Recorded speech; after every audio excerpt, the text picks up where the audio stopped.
Corona virus की vaccine को लेकर दुनिया भर के सभी देशों में बड़ी माथापच्ची चल रही है, क्योंकि आज की डेट में वैक्सीन की टाइम पर डिलीवरी किसी भी देश को नहीं मिल पा रही है। हालांकि भारत ने WTO वर्ल्ड ट्रेड ऑर्गेनाइजेशन में ये सुझाव दिया था कि कुछ समय के लिए वैक्सीन के IPR इंटेलेक्चुअल प्रॉपर्टी राइट्स हटा दिए जाएं, लेकिन अमेरिका, कनाडा, ब्रिटेन और यूरोपियन यूनियन समेत सभी पश्चिमी देश भारत के विरोध में आ खड़े हुए थे।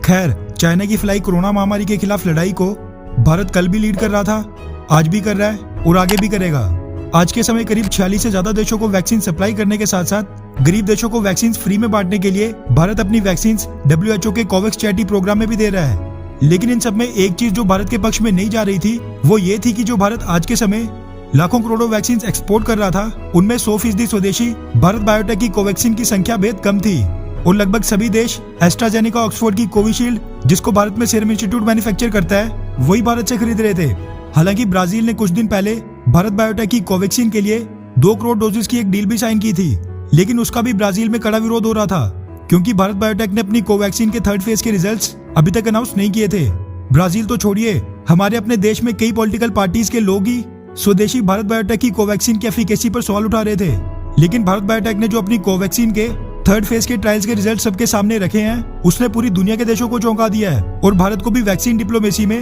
एक अचूक बढ़त दे दी है, क्योंकि पूरी तरह स्वदेशी भारत बायोटेक की कोवैक्सीन ने एफिकेसी के मामले में एस्ट्राजेनेका ऑक्सफोर्ड की कोविशील्ड और जॉनसन एंड जॉनसन की वैक्सीन को भी कई मीलों पीछे छोड़ दिया है। भारत बायोटेक द्वारा रिलीज किए गए कोवैक्सीन के 3rd फेज के ट्रायल रिजल्ट्स के डेटा के मुताबिक कोवैक्सीन की एफिकेसी 81% है, जो कि एस्ट्राजेनेका ऑक्सफोर्ड की कोविशील्ड की 62% और जॉनसन एंड जॉनसन कंपनी की वैक्सीन की 66% की एफिकेसी से कहीं ज्यादा है। इसीलिए भारत बायोटेक की कोवैक्सीन के रिजल्ट से पूरी दुनिया चौंक गई है। पिछले कल भारत बायोटेक के चेयरमैन और मैनेजिंग डायरेक्टर कृष्णा एल्ला ने कहा कि हमारी स्वदेशी वैक्सीन की काफी आलोचना की जा रही थी और इसकी एफिकेसी पर भी आशंका और सवाल उठाए जा रहे थे, लेकिन मुझे गर्व है कि हमारे ट्रायल रिजल्ट्स का डेटा 6 पब्लिकेशंस में पूरी तरह पब्लिक डोमेन में अवेलेबल है, जिसको कोई भी पढ़ सकता है। रिपोर्ट्स के मुताबिक भारत बायोटेक को 1st और 2nd फेज के ट्रायल रिजल्ट्स में वैक्सीन लगने के डे 56 पर 98% एफिकेसी रेट हासिल हुआ था। वहीं 3rd फेज के ट्रायल्स में स्वदेशी कंपनी भारत बायोटेक की कोवैक्सीन का एफिकेसी रेट 80% से ऊपर आना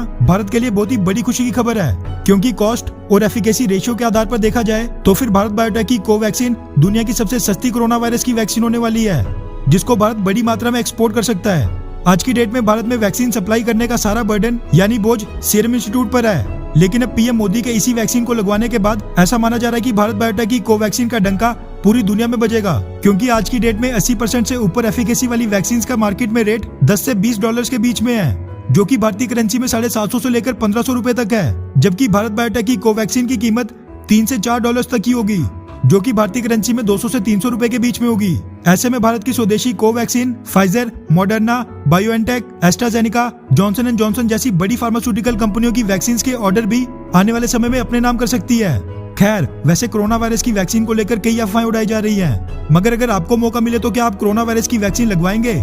हाँ या फिर नहीं? नीचे कमेंट करके अपनी राय जरूर बताएं। अच्छा सुनो, चैनल को सब्सक्राइब करो, उसके बाद घंटी बजा देना ताकि अगली वीडियो आपसे मिस ना हो पाए। Thank you.